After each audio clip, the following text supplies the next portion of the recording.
Mkapa. Kwa mara nyingine mmeweza kufika kwenye hatua hiyo. Mambo yakoje kwa wachezaji kuhakikisha kwamba mnakwenda kufanya vizuri kwenye mchezo huu? Habari za mchana. Kwa niaba ya wachezaji na upande wa wachezaji, kwanza tunashukuru Mwenyezi Mungu kwa kuweza kufika Pemba salama.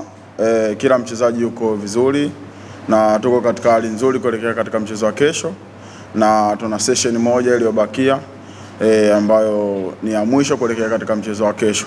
Mchezo wa kesho kwetu sisi ni muhimu sana kwa sababu tangu tunaanza mashindano haya tulijiwekea malengo sisi kama wachezaji kuweza kufika fainali. Kwa hiyo na sasa tumeweza kufika fainali. Kwa hiyo lengo ambalo tuliliweka kufika fainali. Sasa lengo kuu ni kuweza kuchukua kikombe hichi. Kwa hiyo tutakichukuaje?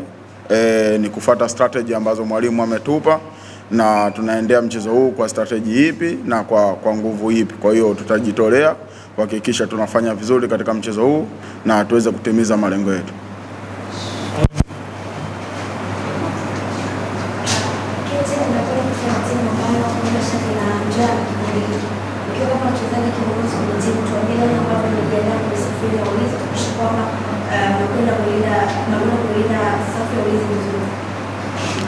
Kitu cha kwanza naweza kusema kwamba tunaenda kukutana na timu nzuri yenye wachezaji wazuri, tunaliheshimu hilo.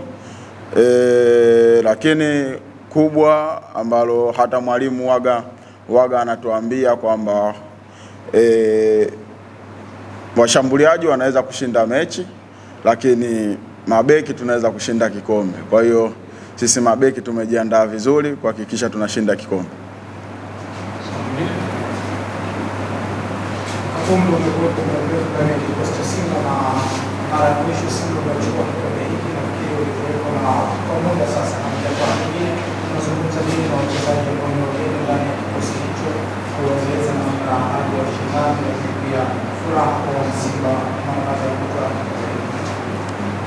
Ndio maana nimetangulia kusema kwamba mechi kwetu sisi ni muhimu sana kwa upande wetu sisi wachezaji, kwa sababu kuna ujumbe mkubwa ambao utakuwepo kwetu sisi, na utakuwa ni ujumbe mzuri sana kwa mashabiki wetu kuweza kuchukua kikombe hichi, kwa sababu sisi tumekuwa na hamu ya kuweza kuchukua kikombe, na vile wanachama na mashabiki wetu wamekuwa na hamu. Kwa hiyo tumekuja hapa kwa strategy moja tu ya kuhakikisha tunafanya vizuri na tunachukua kikombe hichi.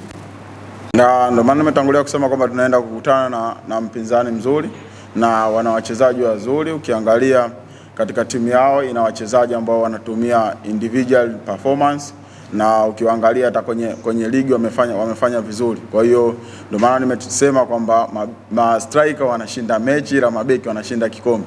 Kwa hiyo msemo huo unazihirisha kwamba sisi tumejiandaa vizuri kuweza kukabiliana na safu ya ushambuliaji Azam. Asante Shomari.